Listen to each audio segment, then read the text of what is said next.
see that the Bible has had documented more than 100 stories of leaders, political leaders, activists, freedom fighters. You can also call them opposition leaders. And sometimes the Bible is also documenting lives of terrorists. So if you're going to be an opposition leader, there are opposition leaders in the Bible. If you're going to be a freedom fighter, there are a number of them.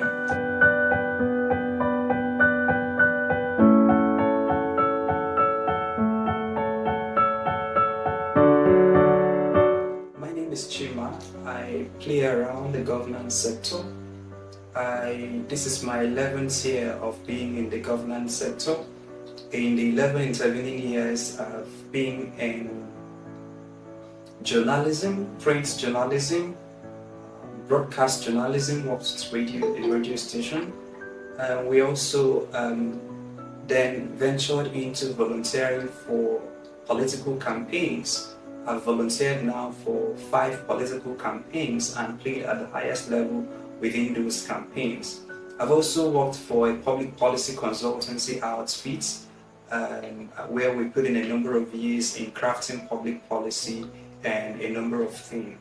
At the local level, I've been involved in a number of projects, public interest projects, where we helped design laws that affected my home state. We've also been at the forefront of championing causes around national interest cases, things like the elections, things like the middle belt, insecurity in the middle belt, things like census, for instance, to mention but a few. And then more recently, we started thinking of how do we replicate this that we are doing, since we've done this for 11 years. Not that now 11 gives us the sole right to start running around claiming that we know one or two things about governance. But then at the foundational level, there are some of the bodies of knowledge that by the mercies of God we've gleaned that we feel we could discuss. And that's led to Boqer School of Government that started towards the end of last year. So Boqer School of Government is a religious school, right, where our only focus is to distill biblical wisdom. We believe that at Boqer School that there are biblical concepts that you can apply to contemporary societal issues, contemporary governance issues, contemporary political issues, and even societal issues. So our focus here at Boqer School of Government is to try to glean those issues, sort them out, and especially how it applies to us. And then how it applies to a multicultural society, and how it applies to a pluralistic society, and how it applies to, for instance, quote unquote, a society that is that's separated between the church and the state, and all of those things. Up to this moment, we've done at Boqer School of Government, we've done 20 classes. We call them, each of those classes are episodes of Boqer School of Government. We've done 20 classes, and by the mercies of God, about 16 or 17 of these classes are recorded, and the recordings are on YouTube, on Facebook, and on music streaming platforms. So we're talking about 32 Days of Governance. So 32 Days of Governance is a series of masterclasses on the foundational theories and practice of governance. So we're going to be dealing with both laying the theoretical framework and also extending it to how it applies to governance and everyday issues. In one of the episodes of Boqer School of Government, we had a task, a challenge, where participants were to identify public interest cases, public policy issues that they might want to pursue, and then we offered to walk them through from the policy design to policy implementation to engagement, and to see that at the end of the day, that one of the things or one of the problems around a person's society is receiving a positive attention on the account of that person's participation at Boqer School of Government. So this is not a class, we don't expect it to be a class where we come hear beautiful things, beautiful concepts, beautiful theories. For instance, there is an exercise for today, and if we will be kind enough to follow through these exercises, again, this class is voluntary in nature, but then we will highly encourage our participants to follow through on some of the exercises that are recommended, to follow through on some of the, what is it called, so that the society can benefit from some of the things we are teaching today.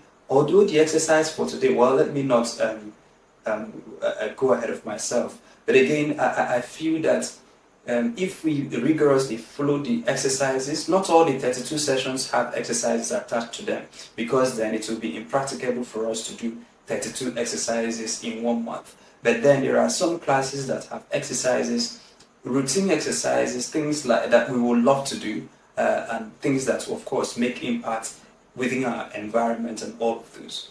So these carefully designed lectures on governance, we will focus mainly on public policy, but then we'll also do governance, and then we'll also do politics, and then we'll also do activism, and then maybe anything else that can come in between those key thematic areas. So governance and public policy is the focus of this class, but then because we know that politics is also part of governance, we will touch on those topics, touch on those thematic areas. So today our goal is to make a case for the Bible as a social science text. And this is where today's episode of Boqer School of Government, or rather 32 Days of Covenant starts. So if you have your notes, you can now start taking notes from here. We are about to make a case for the Bible as a social science text. And this case is important that we make it, because although the Bible is not our only text for these 32 classes, the Bible features prominently in what we are teaching in these 32 classes. And today we want to make a logical case for the Bible as a social science text. So I don't know if we need to define social sciences. Raise your hands if you would prefer that we would define what we mean by social science. We're not going to be defining every key term. There are many presuppositions we have going into this class that some of the participants are familiar with some of the terms. But if you're unfamiliar with social sciences, could you please raise your hands? If we see 1 or 2 hands up, then we'll go to define social sciences. Oh, I see a hand up. I see another one. Thank you so much, Franco, and then the other. So social sciences is the scientific study of human society and social relationships. It's the scientific study of human society, how the society is organized, and what are those relationships within those organizations. So for instance, you could see within that social sciences things like economics, politics, anthropology, sociology, and other related disciplines. So it's one of the branches of science, really. But this branch of science is devoted to the study of societies, and the relationship within or among the individuals within that society or those societies. So if you're going to be studying, for instance, let's use Nigeria as an example, the study of Nigeria as a society, and then the study of the relationships among Nigerians who make up that society. But then when it comes to social sciences, you can't isolate one nation or one country, because no country is an island, and even if that country happened to be an island, it is existing within the context of countries or islands that has existed before it. So it has a history, it has a geography, it has a pattern, it has a way of life. So all of those things, when we begin to study the society, how might we shape the society better? How might we organize ourselves? Talk about government. How might we appreciate things? How might we make it better for everyone? How might we raise the standard of living? Those are some of the things that the study of societies and relationships among individuals are. So 2 key concepts here: the society and the relationship between the individuals within that society. Anytime you are studying this at the societal level and at the relational level, you are talking about social sciences. And so our case is to make an argument that the Bible offers some kind of compelling argument or compelling viewpoint, even in a multicultural society, that there are things to be gleaned from this text that can be applied in contemporary societal issues. If you go to take any course, maybe any school of government in Oxford, in Harvard, anywhere, and by the mercies of God, we've sampled a lot of syllables and have taken quite a number of courses before heading into this class on governance. If you are to go to these schools of government, or maybe schools of public policy, or schools of diplomacy and international relations, if you are to study or take account into all that they are studying, all that they teach, they will be leaders, you can break them down into two lump sums. If you take that of Harvard, if you take that of Kennedy, if you take that of the world best institutions, and by the way, some of them are not just found in the West. You have a lot of them doing well in Asia and in the Middle East. If you take these schools and take their curricula of how they prepare the would-be leaders, or how they train their governance experts, and you ask yourself, what do they teach them in these schools? How do they equip their leaders? And you begin to look at the coursework. You can break them down and lump them into two broad categories. Number one is the world of abstractions, and the second is concrete. So abstractions and concrete. At the abstract level of things is where you lay the philosophical underpinning for the worldview of the leader. At the abstract level is where things like justice, equity, socialism, name them, capitalism, genderism, feminism, all of those constructs. Now they are abstracts because you can't hold them. There is nobody called human rights, but when it's violated, you can see it. So it is in the world of abstracts. So at this abstract level of things is where those ideas are implanted, those ideas are argued. For instance, the argument between socialism and capitalism. This is at the level where they compete, where they make their arguments, and where the would-be leader chooses on which side of the divide he wants to stay. Again, you see this between progressivism and what is the other one? Conservatism, for instance. You could see this between equity, fairness, justice, rule of law, name them. That's what is taught at the abstract level of things. I will get back to dig deeper on the abstract level of things because if I'm to choose, I would think that that is the most important aspect of the coursework if you attend any standard school of government. But then they don't just stop at the abstract level of things. They also go further down to deal with concretes. Remember I said if you take the coursework of any school of government and you divide it into two broad categories, you are going to find that a number of the things they teach are at the abstract level of things, and a number of the things they teach are also on the concrete side of things. At the abstract side of things is where you find those fundamental ideas that underpin or undergird the framework with which the leader views the society, with which he interacts with the society. And each and every one of us here, whether we know it or not, there are abstract concepts about governance that we hold dear. That anytime we find ourselves in positions of responsibility, we will act out according to those abstract concepts that we hold dear. For instance, you might have heard that things like government has no business in business. Government has no business being in business. And that's one idea that if it takes hold of a leader and he firmly believes it to be true, or she firmly believes it to be true, it will begin to reflect in his everyday decisions. So let's go to the concrete. At the concrete side of events is where, when you have laid the philosophical framework, when you have laid the foundation, so to speak, At the concrete side of things is where they begin to concretize issues. What do I mean by this? At this level of things, two things play out here. One are real world events, and two is simulated world events. So real world events are where historical concepts or historical entities or historical individuals are studied. For instance, in the experiment called Democracy in America, America has produced 45 presidents.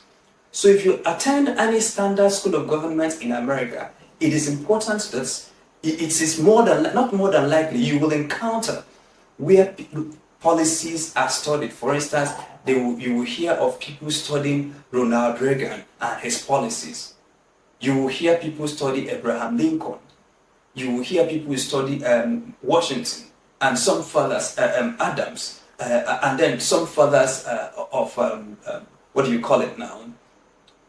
The independence and the framers of the Constitution. So those are some of the things they study at the concrete level. So they study individuals. These have been notable individuals or notable events that impacted the society and has the seed in them to further impact the society.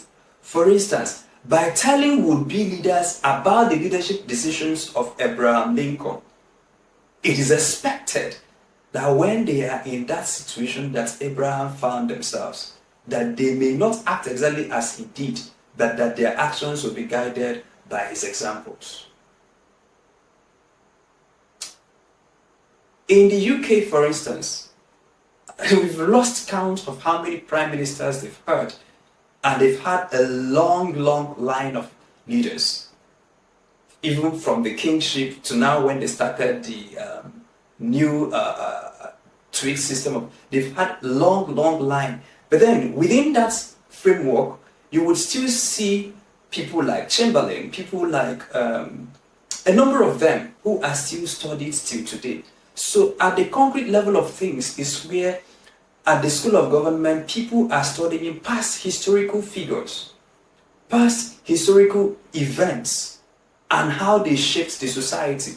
And it is studied with a view that looking at the lives of these people, that people are able to take one or two things away from their lives. Perhaps see their successes, perhaps see their mistakes, and perhaps try to order their lives after those things.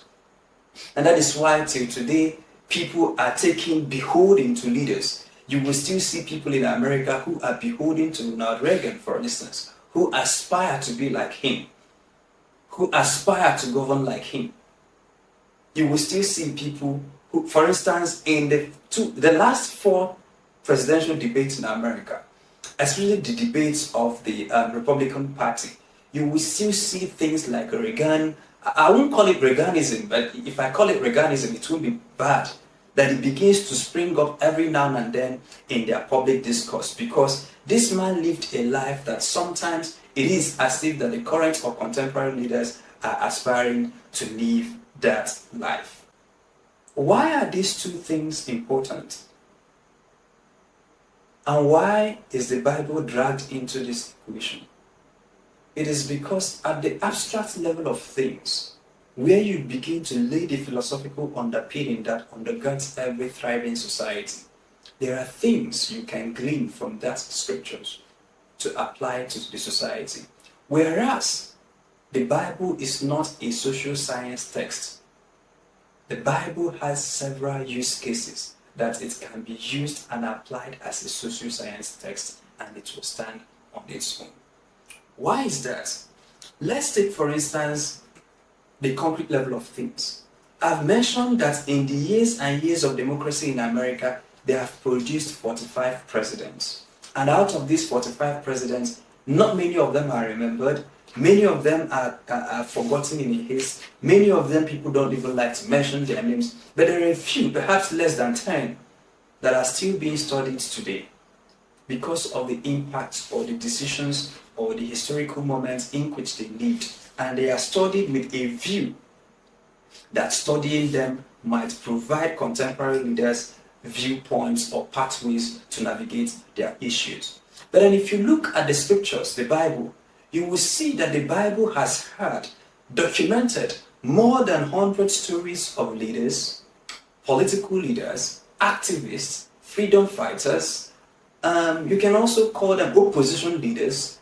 And sometimes the Bible is also documenting lives of terrorists.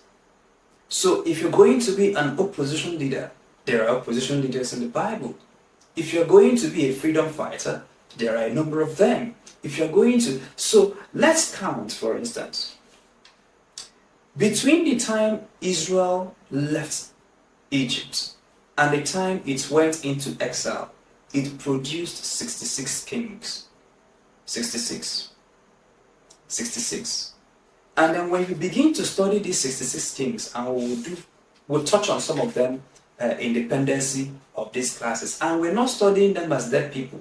We're studying them because if you're talking about, for instance, what are the issues plaguing Africa? Coup d'etat. You have more than 7 of them in the scriptures. If you talk about suicide, if you talk about depression, if you talk about scarcity, if you talk about depression, if you talk about inflation, if you talk about economic topsy-turvies, they are all recorded there. And by looking at these figures, you begin to appreciate the decisions they took, why they took those decisions, the mistakes they made, why they made those decisions, and how these figures are frighteningly telling the story of our contemporary leaders. If you go to the Roman Empire, the Greco-Roman Empire, which is actually where this version of democracy we practice now is copied from.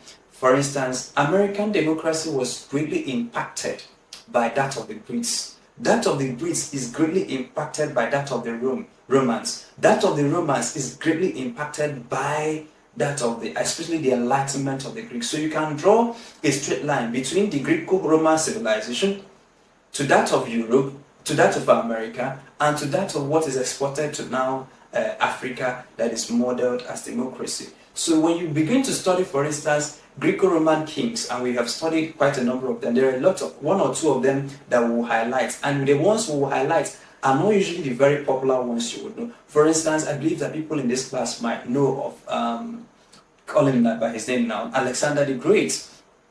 But then, if our contemporary schools of government are studying Alexander the Great and they are training our leaders, telling him about the story of this great man, was he great? I think so. How does Alexander the Great, for instance, compare with people like David? How did Moses balance his budget? How did Ahab manage his kingdom?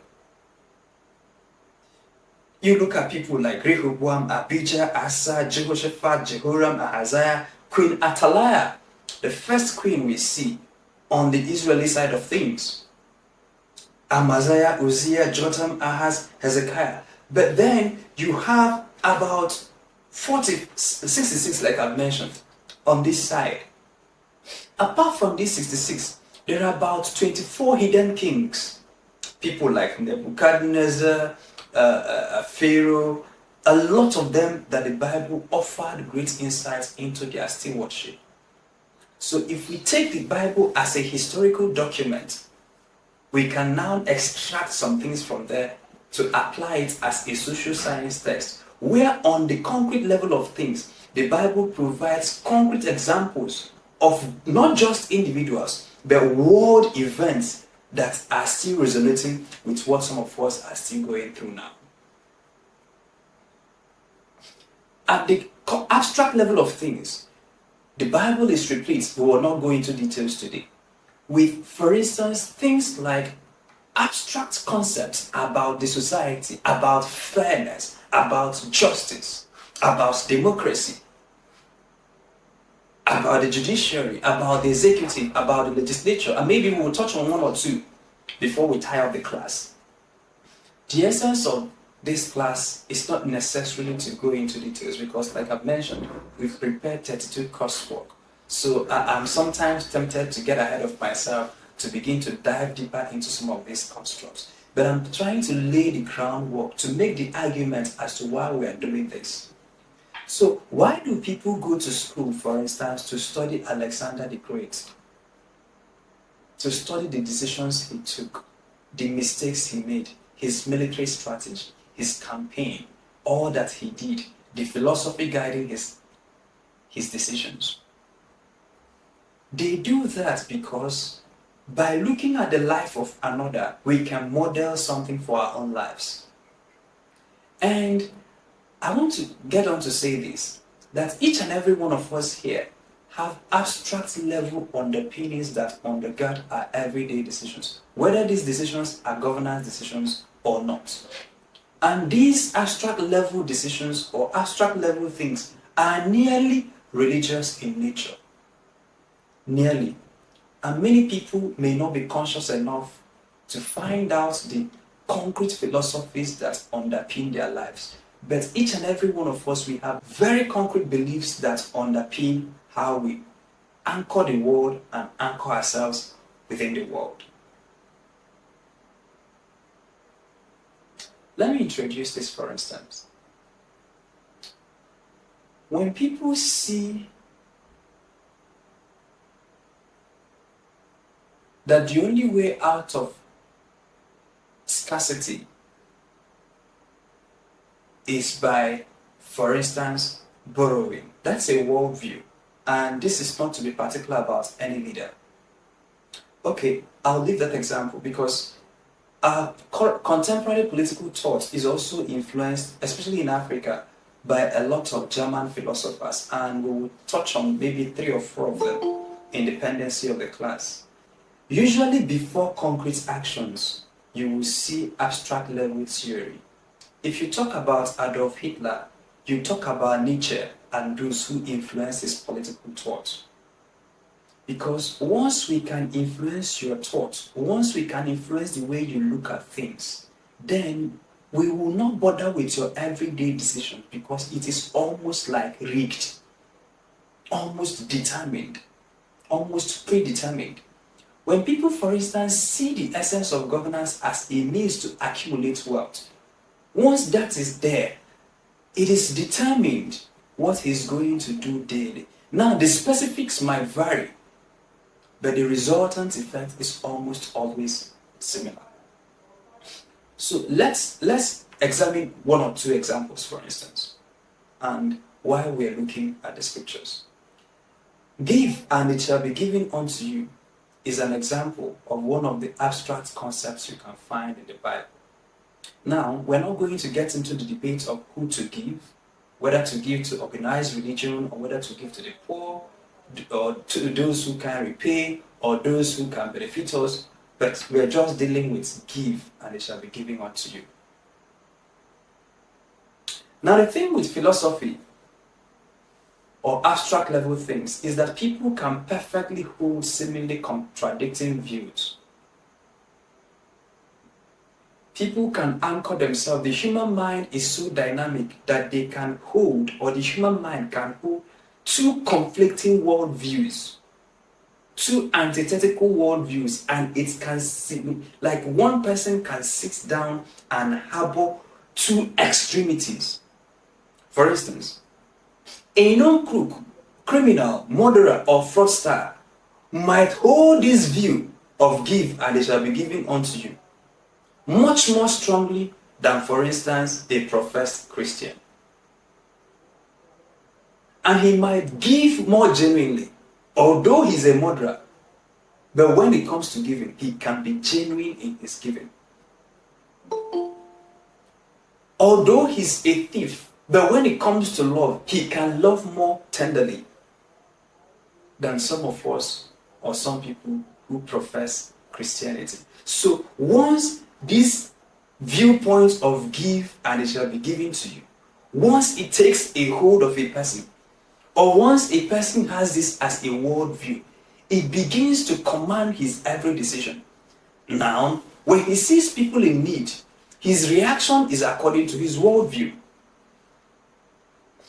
Now, but the thing about beliefs is that sometimes we believe something we don't know that we believe.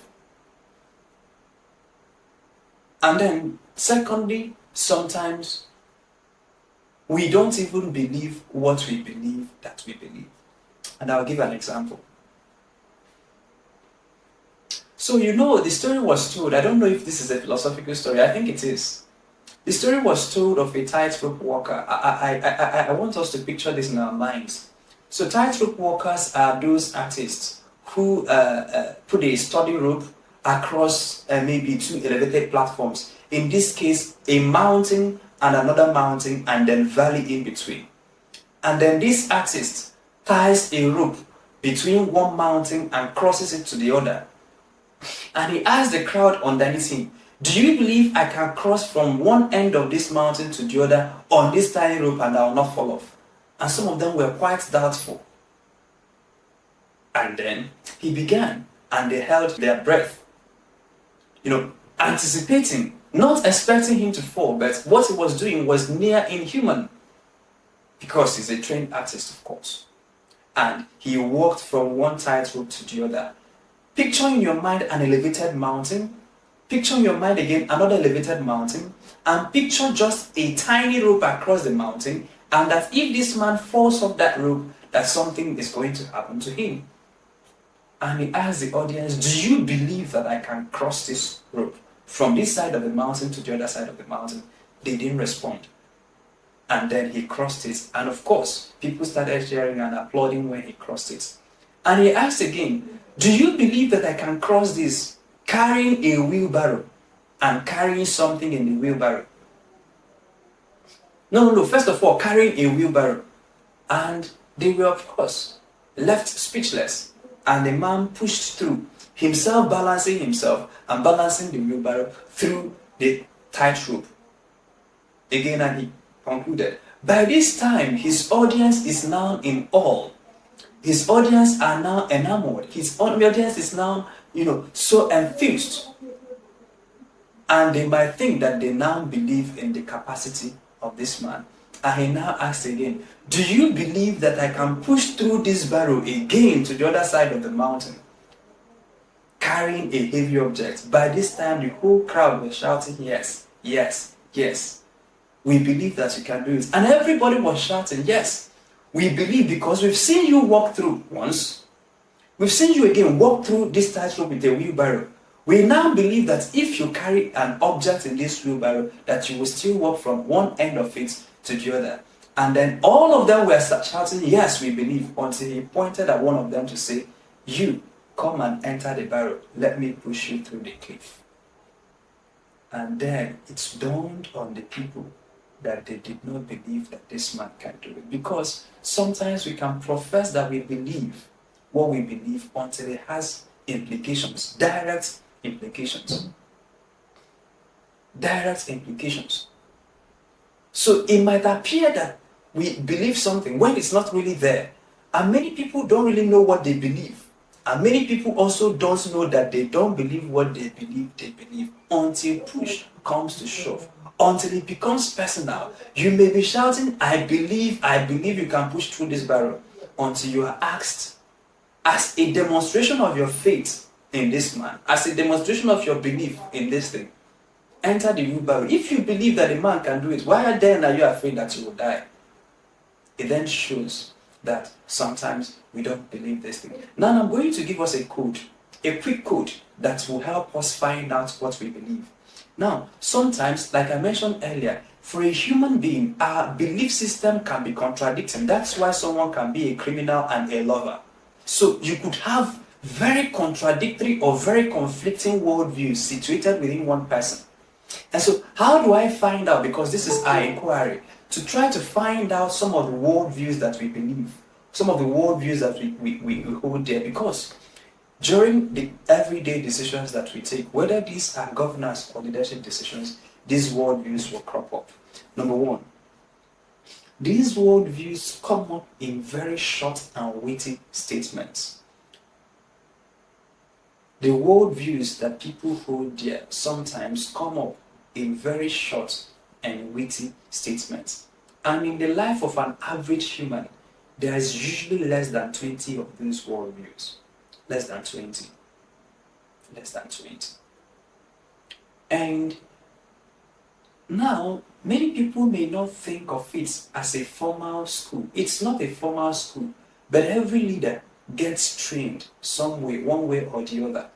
Now, sometimes people submit themselves to formal series of trainings in preparation for leadership, in preparation for public service, in preparation for civil service, in preparation for advocacy, activism, political leadership.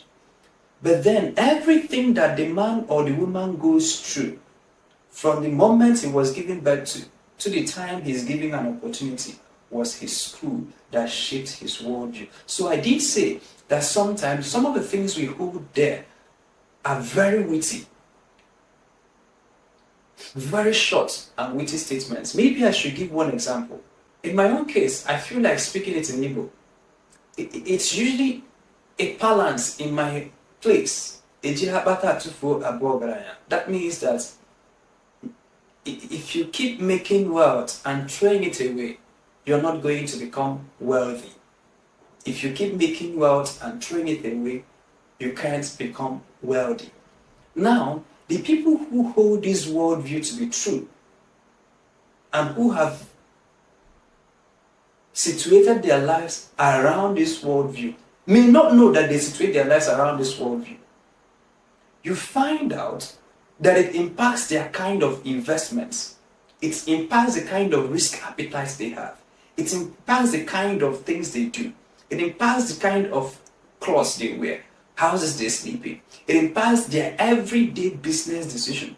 Because once they see it as waste, then they are averse to it. Because their life is governed by a principle that tells them that you cannot become wealthy while becoming wasteful. Now, we are not saying that this worldview is right or wrong. We are just trying to help us identify our own worldviews. Because there is a usually coherent set of ideas that governs our lives. It governs our worldview. It governs our interpretation of issues. It's like a super code, or if you like, the operating system upon which the program of our lives is run on.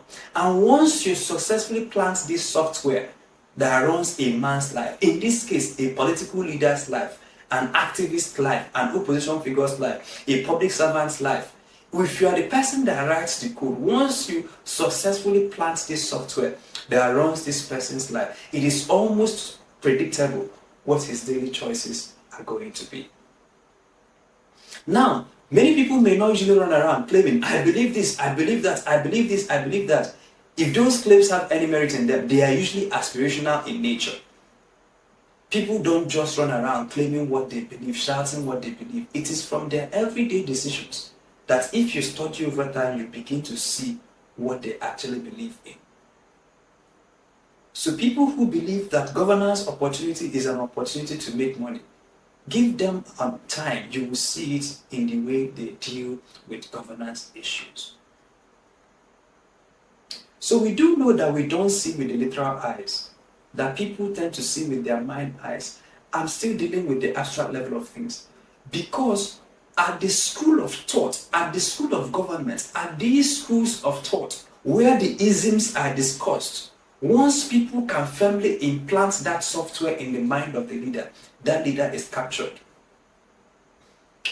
And so you will hear things like, government has no business in business. Once a leader believes this, that is it. Another one that is a German philosophy that has eaten deep into Africa is, I'm sure many of us has heard of it, about that experiment. I think the story was told of a hen, or is it a chicken, who one of the leaders began to violently unpluck its feathers. And after unplucking its feathers, and this chicken was now bleeding, and then the same person who unplucked the feathers violently began to give it tiny droplets of food. And then, so the whole essence of that story, if you've heard it before, is to say this, that the best way to lead a people is to make them hungry and impoverished. At the philosophical level, if you believe this to be true, because you want to lead well, you may be tempted to act in ways that will impoverish the people. And we have seen this in Africa. And this is the bad thing about software, that sometimes, or abstract level mind manipulation, is that many times these thoughts are not examined. In the last 400 years, if you study civilizations that have done well, and leaders that have done well, and leaders that have found it easier to lead, usually those leaders are those who led in prosperity. So if you look at what is happening in the Middle East today, you ask yourself, which of the leaders in the Middle East find it easier to lead? Is it in Yemen? Is it in Oman? Is it in Qatar? Is it in Saudi Arabia? Is it in UAE? If you look at the whole of the Middle East as a block in the last 50 years, and you ask yourself, which of the leaders have found it easier to lead and easier to manage a population? You will find out that the more prosperity they deliver to their people, the more easier, because once people don't want much, we have found out. So without examining that philosophy, some of our leaders have firmly implanted it in their minds that the best way they can hold on to power is by impoverishing the people. Now, from what playbook do they read those from? And how might that worldview compare to some of the things you might find in the scriptures concerning leadership?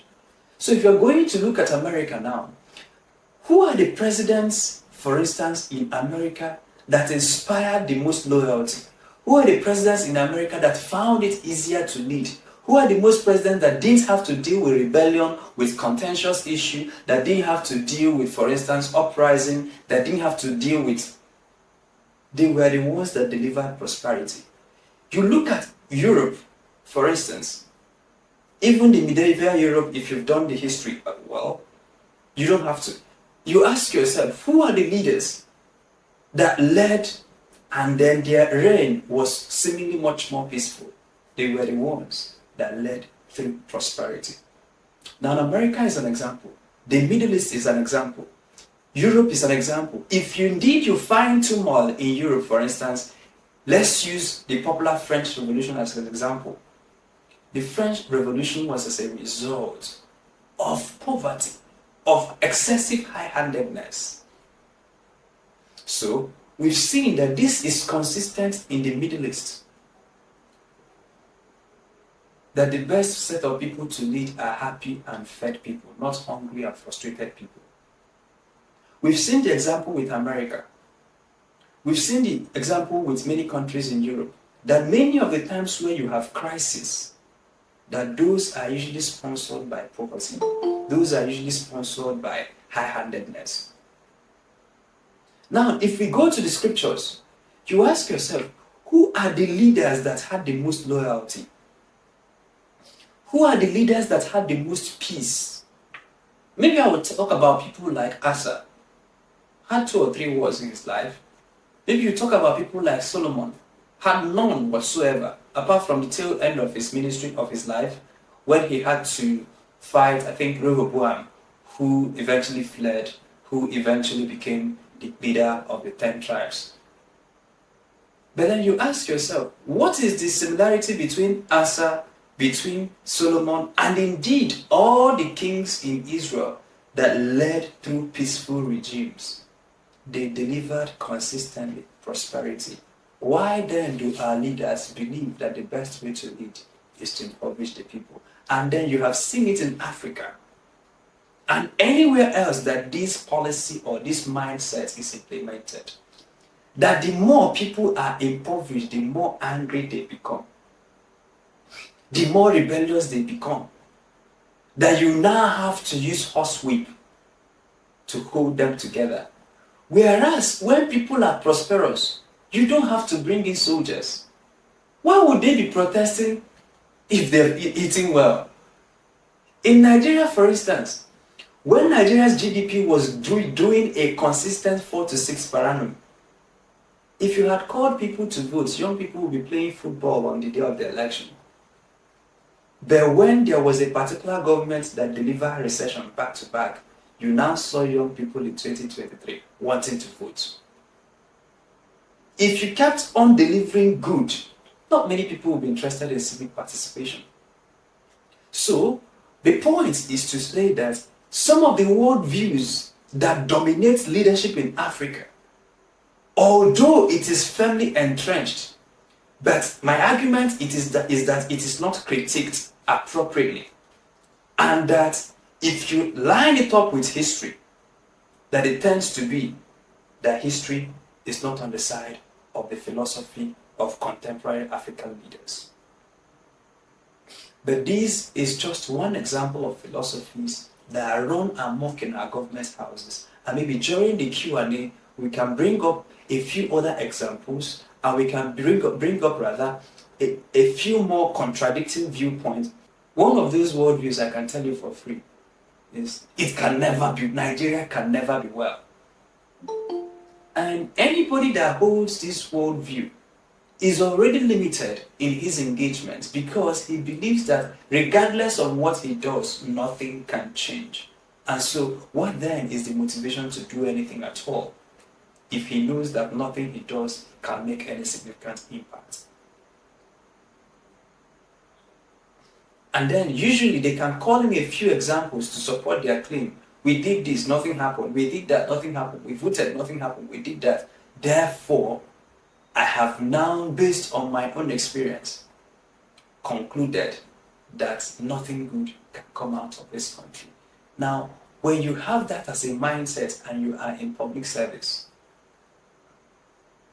when you have that as a mindset and you are a governor, when you have that as a mindset and you're a governor's assistant, when you have that as a mindset and you're a lawmaker, when you have that as a mindset and you're a civil servant, a police official, you begin to see how those affect the everyday decisions of the would-be leader. So at the abstract level of things is where the most important or the most damaging impact on leaders are made.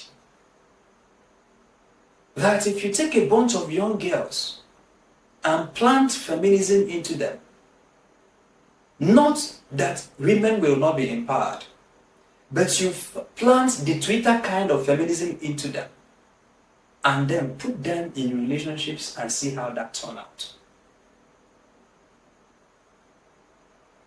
If you take a bunch of young people and plant materialism into them as a worldview and put them into positions of responsibility and see how many convoys they will run. And so, some of the things that we see happening in our countries, and maybe in subsequent classes, we can unpack some of them, if time permits. You will see that these as a result of worldviews, and worldviews are obtained, worldviews are planted. And how you can find out your own worldview is to ask yourself, what are those usual things that come up to your mind when you want to make a decision? What are those things that you repeat to yourself? Most times it comes in form of an adage. It can come in form of a quip, a philosophical quip. It can come in form of a tagline. So part of our assignment today, and we end here, is to take an account of our lives and see some of those worldviews, whether they impact the society or not. There's some of those worldviews that shape our outlook, that shape our lives. And if you can identify 10 of them and write them, it will be a good place to start the journey. The essence of the class is not just to identify those worldviews, but to see how it fits into your objectives and see how it fits into the societal objectives and see how they might be strengthened, how they might be changed, and how they might be replaced with better viewpoints, assuming that they are not serving your interests. Having said this, it's now time for me to welcome questions, comments, contributions, and everything in between. Emmanuel Adile, your hand is up. You can take the platform. Good evening. Good evening. My question is this. What we are discussing, is it not the culture of the people, a summary of their worldview?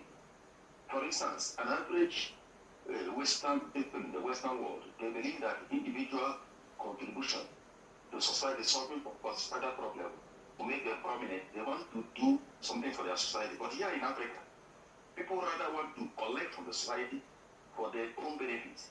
That's what led to slavery. That was to lead to neocolonialism. Many African people work on what they will gather from the society for their personal benefits. They don't want to sacrifice their own for the society. So the people's culture is critical. For instance, even in this country, some people believe that for instance, look at the Navy people. They believe that what you contribute to the society will be value the people will place on you. If you are rich, you are not raised from people. The community will not recognize you. So the people's culture is critical to their worldview. Thank you. About the question on culture. So when you look at culture, again, sometimes because culture is something that evolves over time, people are unable to pinpoint it to where it started. Culture evolves over time, but usually sometimes one of the things we call culture or civilization is as a result of an idea that was embodied. What you call embodied ideas. By what you call embodied ideas, let me take an instance. Don't ask what your country can do for you, but ask what you can do for your country. It's an idea, and that idea took a hold of a generation, and that idea continues to impact the society till today. Alright? And so, if you take your time to look at it, you will find that there are men who wrote the moral codes of their societies. You find out that there are men who contributed, and women, who contributed immensely in ways that significantly impacted the cultures around them. And so, if you find, for instance, you can run a straight line between, this class is not supposed to be detailed, and that's why we are sitting on the surface. Alright? But when I look at political leaders, maybe because of the length of time I've given to study worldviews, I can tell you what books they've read. When I see a man and I see him for 6 months, I can almost, because political thoughts, there are not more than 10 textbooks. For instance, one of them is 48 Laws of Power. One of them is Machiavelli. So you won't find up to 10 of those. And so when people begin to behave, you will see classical Machiavelli. You will see classical Robert Greene. And so there are those books that are defining in nature.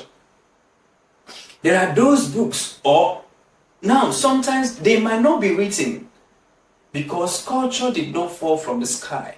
And sometimes when culture has evolved up to a certain point, people may have lost trace of where it came from. But usually, what we call culture today are usually embodied ideas. And that at the time someone might do them, it might seem to be an anathema of some sort. But if you allow it, it will normalize, and it will indeed be a culture that you have to fight and work hard to replace. So, you talked about the culture of taking without giving. It's a mindset, it's a worldview, it's a school of thought. And that school of thought, although there is no university that arrange their school curricula to start teaching people when you go into government, still, when you do this, still, don't give back, just be taken. There is no university that arrange, but everything that shapes this leader, everything that has happened to this person, from his childhood up to this moment, points him to the fact that life is all about collecting. In summary, we did say that if you attend any contemporary school of politics, school of governance, that there are two critical issues you find being discussed. One is at the abstract level, where the society or where things like philosophies that underpin political action are taught. And then the second is by studying the lives of would-be leaders, or the lives of historical events or historical entities. And by studying this life, it is expected that people are able, but then in the concrete level of things, you don't just study past events, you can even simulate events that did not happen. That is the hypothetical situations in the world of simulations. So what you call simulations, let me use the flight simulator as an instance. So when a pilot is being trained, he goes through a lot of simulated exercises. All right, although he is sitting down, but there will be a simulation where the plane is crashing, and then he's expected to take decisions in that simulated environment, because obviously it's going to be much more expensive to teach this man how to manage a plane crash while a plane is crashing. So you now create a scenario that looks like a plane crash, so that you can, while you are simulating the exercise, while it is fake, while it is contrived, while it is manufactured, you can use that manufactured situation to implant a picture into his mind, that if he eventually finds himself in a situation like that, guess what comes to mind? That thing that has been firmly planted there. So at the concrete level of things in the School of Governments you have around, they don't just study concretized events or historical events for individuals.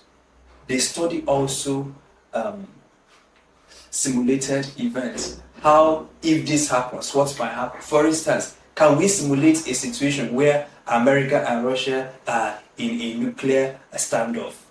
And then the leaders begin to simulate. Can we simulate what might happen in 2045, where, for instance, there is competition over body of water? So leaders begin to simulate problems that has not even happened.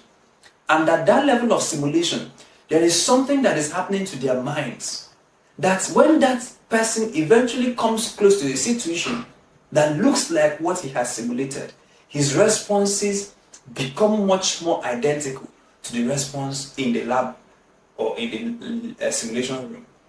And why is this important? And why are we bringing the Bible into this? Because at the abstract level of things, you will find philosophies to govern a society that you can find in the scriptures. They are replete. We will not go into details today.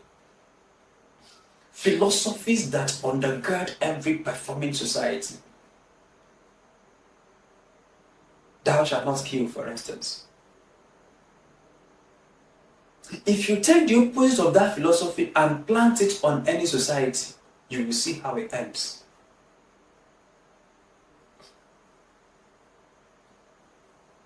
But then, moving away from, okay, do unto others as you would love for them to do unto you. Right?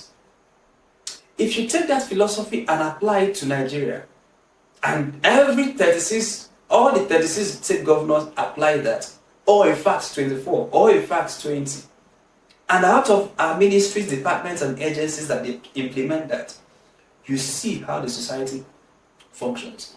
But then, there's another philosophy from another scripture that says, grab all you can and can all you've grabbed. Take that philosophy again and let us run our government houses by that philosophy, and you see how this society ends. So we are saying that at the abstract level of things, the Bible can stand up to many of the contemporary schools of thought. The Bible can stand up to many of the exercise books and textbooks of political science.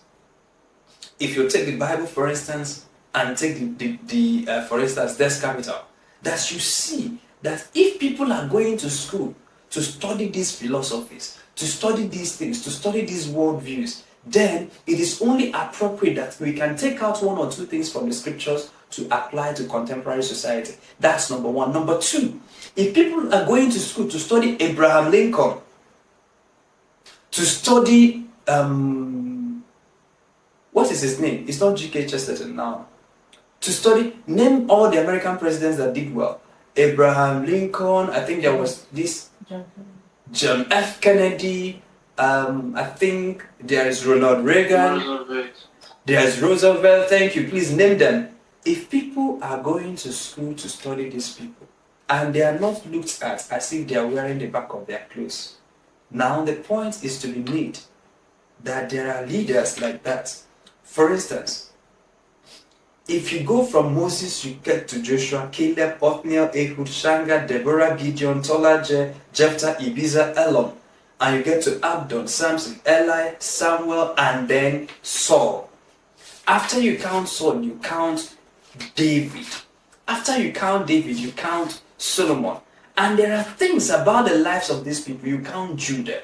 You count before the kingdom was divided. You count Rehoboam, Abijah, Asa, Jehoshaphat, Jehoram, Ahaziah, Queen Athaliah, Joash, Amaziah, Uzziah, Jotham, Ahaz, Hezekiah, Manasseh, Ammon, Josiah, Jehoahaz, Eliakim, Joachim, Zedekiah. Then if you go to the other kingdom, you talk about Jeroboam, Nadab, Baasha, Elam, Zimri, Omri, Ahab, Ahaziah, Joram, Jehu, Jehaza, Joash, Jeroboam, II, Zechariah, Shalom, Manahem, Pekahiah. Some of these kings, everything you can imagine that happens in your government houses happened in these kings. You talk about suicide. You find it there. Zimri, a king, committed suicide. You talk about Q, you find them. You talk about drunkenness, people who drink. You talk about, for instance, there is a place in the script that we'll get to. I don't want to, do all of these things. There is a place you will get to. You will find where David listed the manifesto of every proper government house. He tells you the kind of people you are to recruit and the kind of people you are to put away completely. He says, if you are a governor, if you are a leader, and you recruit this kind of people, your leadership will do well. If you run a government house and you recruit the other kind of people, he says that your government will falter. And so there are things to read about these people. So although we will still study Abraham Lincoln, although we will look at Alexander the Great, let us also study David. And we're saying that there are 66 kings in the scriptures that are from this side. And there are about 40 hidden kings, but we may study about 20 of them. And that if you look at the lives of these 66 plus 20, and then about all the others, that you will find knowledge for contemporary application. Anyway, my question is more like, when it comes to choose leaders, Yes. there are people in the government are not allowed, are not in the government to choose the leader. So in a situation like this, what are we expected to do? Yes, Henry, thank you. So the question is about leadership selection. And your question is, when it comes to choosing of leaders, that the people in position of responsibility do not allow people to choose their leaders. And in such cases, what do people do? What we call elections today is a modernized version of warfare. Democracy is a modern construct. It's as recent as about 300 or 350 years old. But before that, people have been choosing their leaders, or leaders have been emerging and leaders have been deposed. Things have happened, leaders have been enthroned, dethroned, and all of those. And if you read through the historical accounts, you will see that what you call elections today used to be very brutal. For instance, cousins have killed cousins just to ascend to power. And when political leadership is about to leave one family to another, there is usually a protracted war, or there is usually maybe a conspiracy of some sort, right? That the person either dies in battle, or the person is either killed, or the person is... So if a land wants to choose a leader, or that leader has been chosen, and that leader wants to be removed, or another person wants to become the leader, we're now talking about political leader, then there's usually a warfare that precedes that change.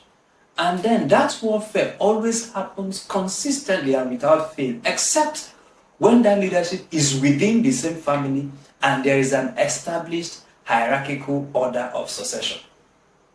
And then even within that established hierarchical order of succession, sometimes we see siblings going after siblings, killing siblings on the account of political power. So political power used to be determined in the battlefield. So you want to become leader, yes, and there are 30,000 people supporting you. I want to become leader, yes, and there are 40,000 people supporting me. So your 30,000 go against my 40,000 soldiers, and at the end of the day, whoever won the battle becomes the leader. So that is the same thing that we do and we call elections today. So instead of saying your 30,000 soldiers should fight my 40,000 soldiers, we now say, let all the soldiers, instead of coming with swords, come and paste and use the ballots. So if more people, if you have more army, you should be the leader. So if you have more voters, if you have more supporters, you should be the leader. And that is so. What you call elections is a civilized version of warfare. I want you to keep this close to your mind every time. That because, I think it was Charles Darwin who talked about evolution. Although I don't believe in the Darwinian theory of evolution, but I believe that there are one or two things you can pick out from that. Is that things evolve. People just didn't wake up and manufacture voting. No. Voting used to be warfare, brutal warfare. So when you want to become king, this person amasses their army, the other person amasses their army. I'll give you an instance where Jesus says, who wants to build a tower without first sitting down to count the cost? But he eventually goes on to say, or who wants to prosecute war without knowing if he will be able to defeat with this number against the person who is coming against him with that number. And then when you have now done that calculation and you see that you are unable to defeat, why don't you just sort it out? So that was what happens. It happened. The transition you see is that instead of people going out to the fields to fight, to show their might, we now say, a day will come, we will knock the gong in our community center. Let all those people who are supporting you come out to say that they are supporting you. Let all the people who are supporting this person come out to say that they are supporting this person. Instead of us to fight each other and kill each other and then the remainder will win. Let us see whoever has the highest support, let him be the leader. That is your democracy and what you call elections. But then, pay attention to this. Although it is no longer warfare, it retains all the attributes of warfare. Where they can kill physically, they will kill. And people have been killed on the account of political leadership. And in America, political leaders have been assassinated. And in fact, in this election, there have been attempts on the lives of frontliners. Where you can be physically killed on the account of wanting to be a political leader, you can be killed. Where they cannot kill you physically, they can emasculate your businesses. They can strike and take away all your sources of income. Where they cannot do that, they can malign you. They can assassinate your character. For instance, a man happily going into an election as a family of one man, one wife. Before you know it, your children will know all the secrets you had while you were in primary school. All manner of accusations, counter-accusations, true, false, innuendos, they all come. All of these things are attributes of warfare. Killing, where they can't kill you, they assassinate your character. Where they can't get your character, they try to undermine you. Where they can't undermine you, they try to cripple your business. Where they can't cripple your business, they try to snatch ballot boxes. Where they can't snatch ballot boxes, they can attempt to go to Supreme Court and snatch this. So, we are not encouraging members of Boqer School of Government to go on snatching ballot boxes. The members of Boqer School of Government should know that snatching ballot boxes is part of the equation. Therefore, we don't encourage you to snatch, but you must put in protocols to make sure that your own ballot box is not snatched away from you. We don't encourage you to kill, but you must put in protocols enough to protect yourself from being killed. We don't encourage you to go after other people's businesses, but you must put in protocols in place to make sure that your business is insured. We're not encouraging you to assassinate other people's character, but you must also realize that assassination of character is part of the equation. So I want you to see the warfare dimension of political participation. It is only when you have seen this, that it is a real war and that we are fighting to finish, that you will now put in all that it requires to win. It's not enough to be a good person. It's not enough to have a manifesto.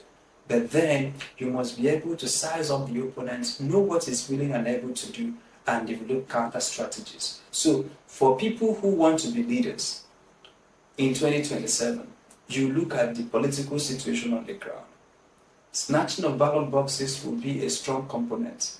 So if you are running for office in 2027, there must be technologies in place or strategies in place to mitigate the impact of ballot box snatching, or to insist that yours will not be snatched. But wherein all those loopholes are not plugged in, then it will seem as if those in political power have infinite power. They don't. My end point is this, that anywhere you see Goliath roaring and shouting, that Goliath is only as strong as the absence of David. David might be weaker, David might be rudier, David might be younger, but David retains advantages. That even when these guys are wearing all the armor, there is usually that opening that you can hit them and they can go down. Now, this is not to say that they are weak. This is not to say that the fight may not be costly. This is not to say that you may not have to persist. This is not to say that it's easy, but I'm saying that it is doable. So, politics is warfare, election is civilized warfare, and we must walk into every election with that mindset. That way, we are not stunned and we are not surprised. Could you shed more light on this? The government has no business in business. Would you like to understand your perspective on what it is? The government has no business being in business. It's a popular philosophy, but it's to my mind, an erroneous philosophy. The government has every business being in business. And one of the things that people who hold this worldview point at is the inefficiency of the government system. And to that, I agree that government businesses are not efficiently run, but not always. And I'll further expand on that.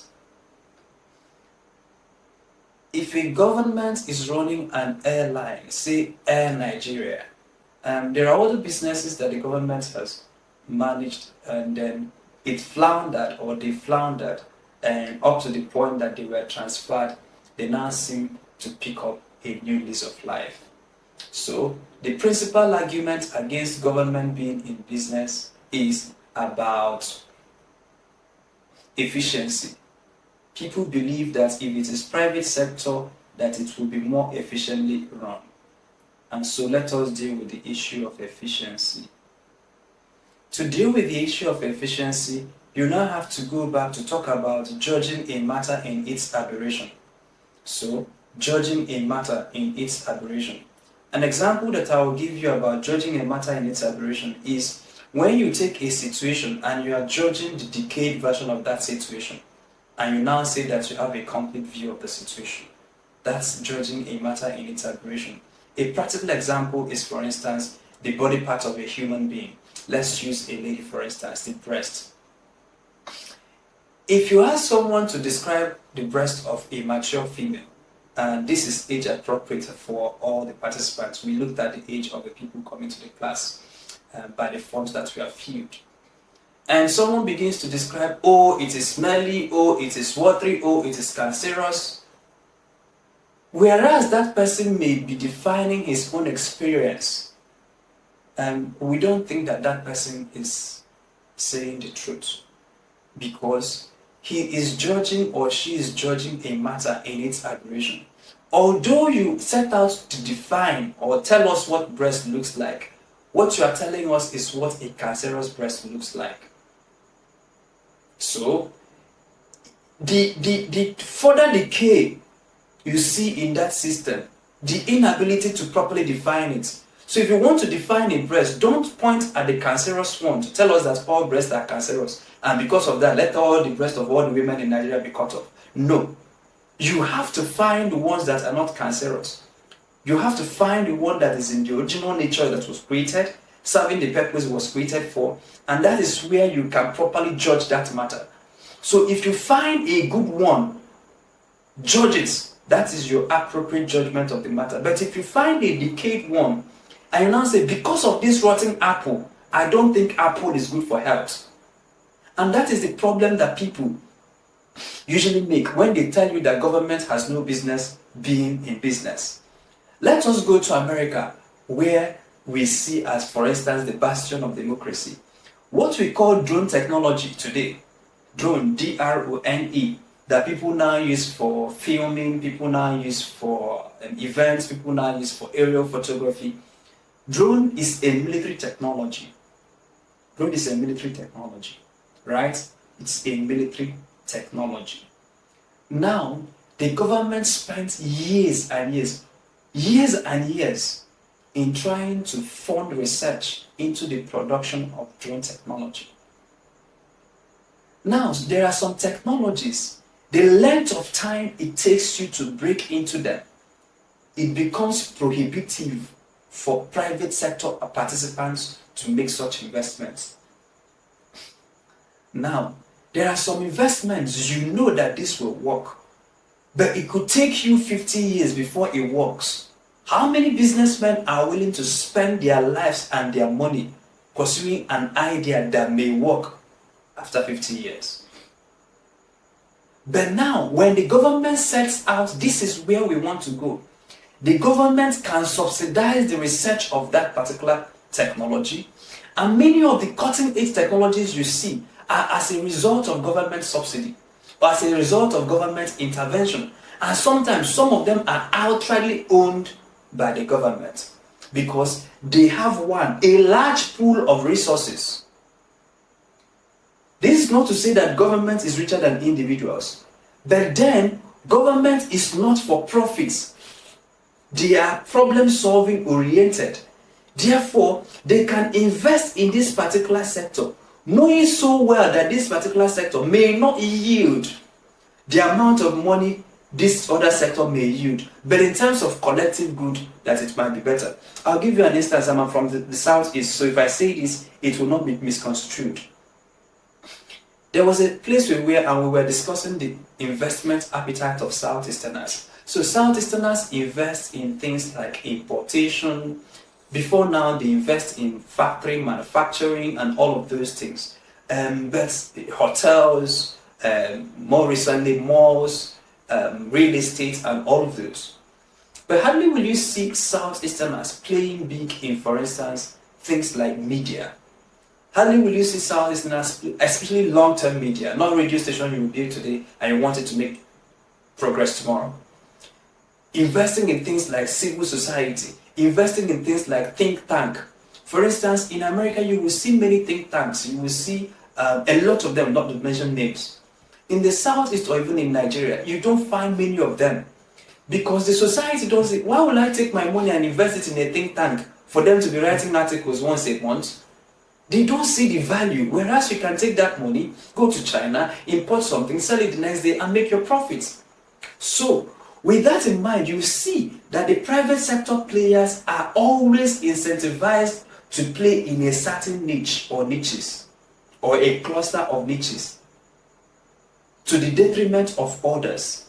That, for instance, the private sector players may be playing in this field, playing in that field, playing in that field, but there are 3 other fields that may be relevant to the advancement of this society, and when you are unable to get private sector players to go into that, the government can go into that.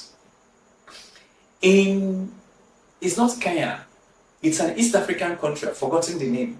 The president was being interviewed as to why he was building a 5-star hotel. This was years ago. I think this was almost like 18 or 15 years ago.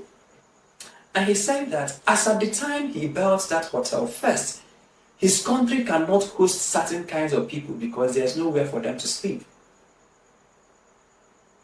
There are people that can't visit your country because the hotel, the facility in your country can't land. They can't, there are some aircraft that can't just land on any airports. And so, because this country don't have this facility, it is unable to have high-profile visits.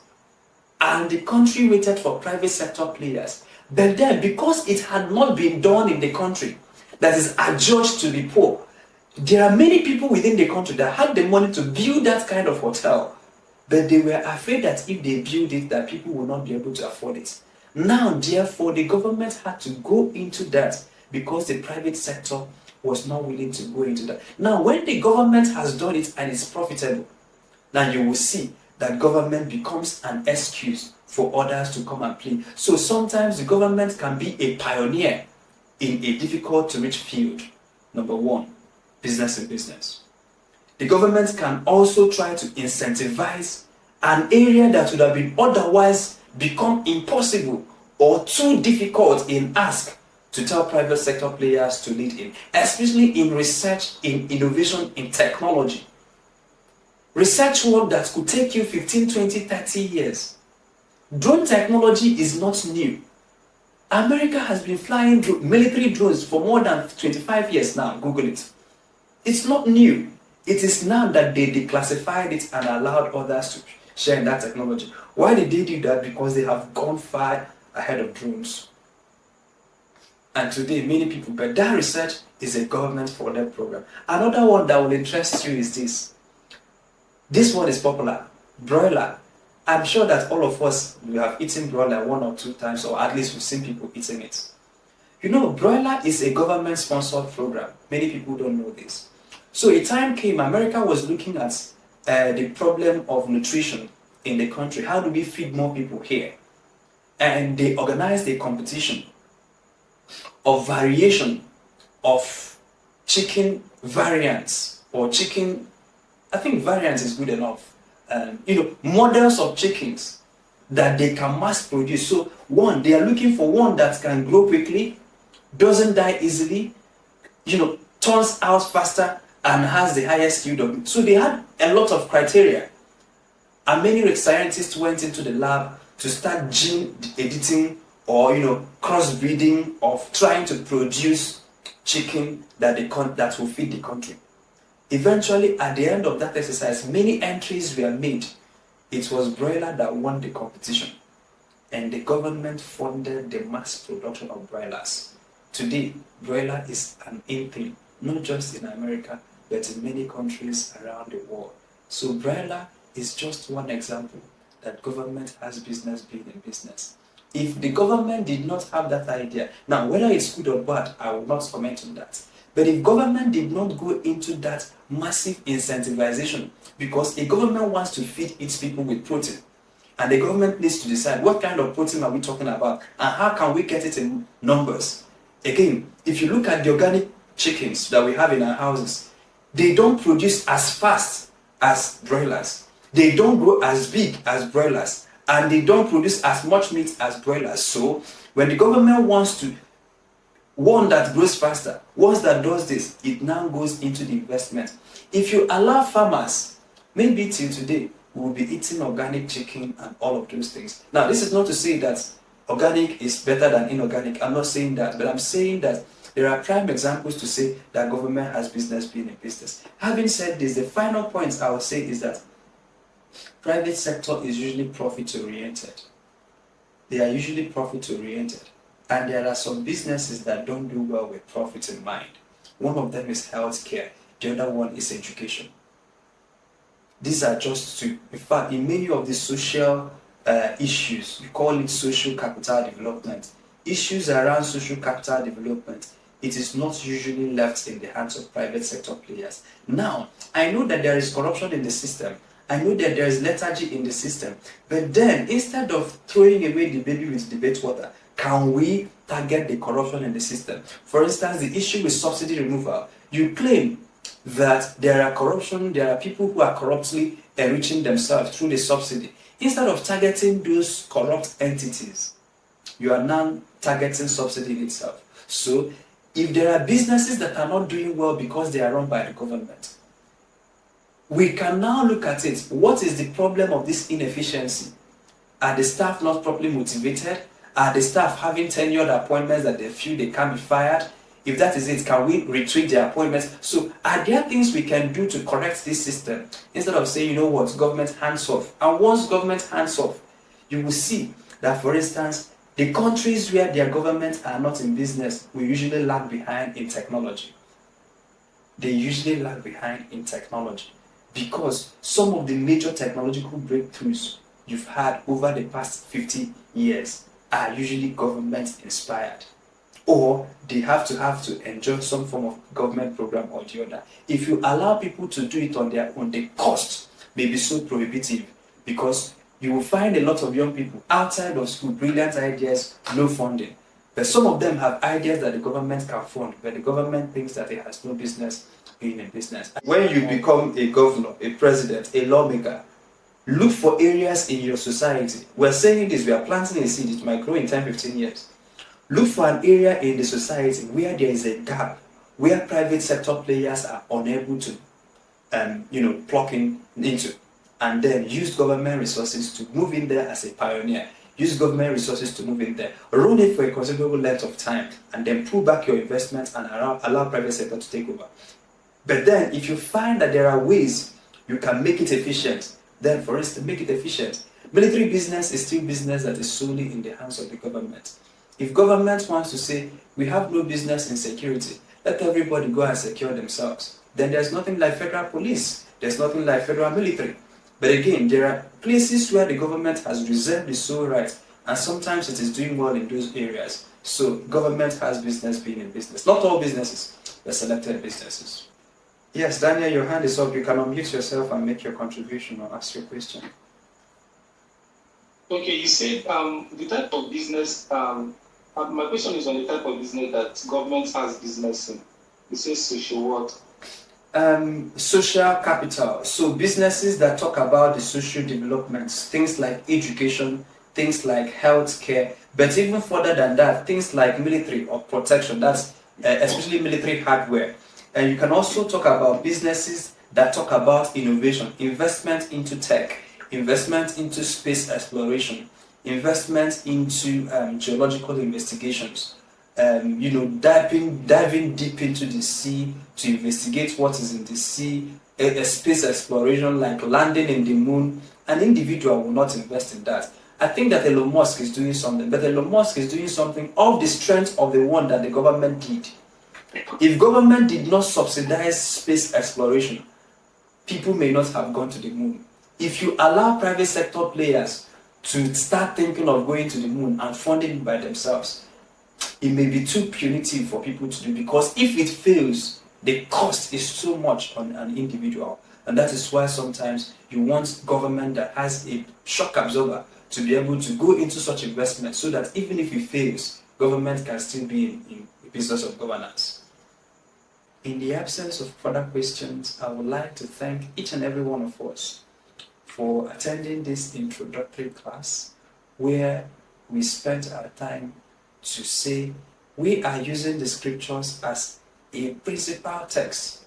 And this is why we are using the scriptures as a principal text, because we find the arguments in the scriptures consistent with society. And we also find that in the scriptures you will find the good, the bad, and the ugly. And there are executive decisions, kingly decisions, judicial decisions they took, that if we study their lives and the mistakes they made, the progresses they made, that those might instruct contemporary leaders. And then at the abstract level of things, we're going to be taking some of the abstract constructs, for instance, climate change, for instance, feminism, for instance, some of these modern constructs, about 8 or 9 of them.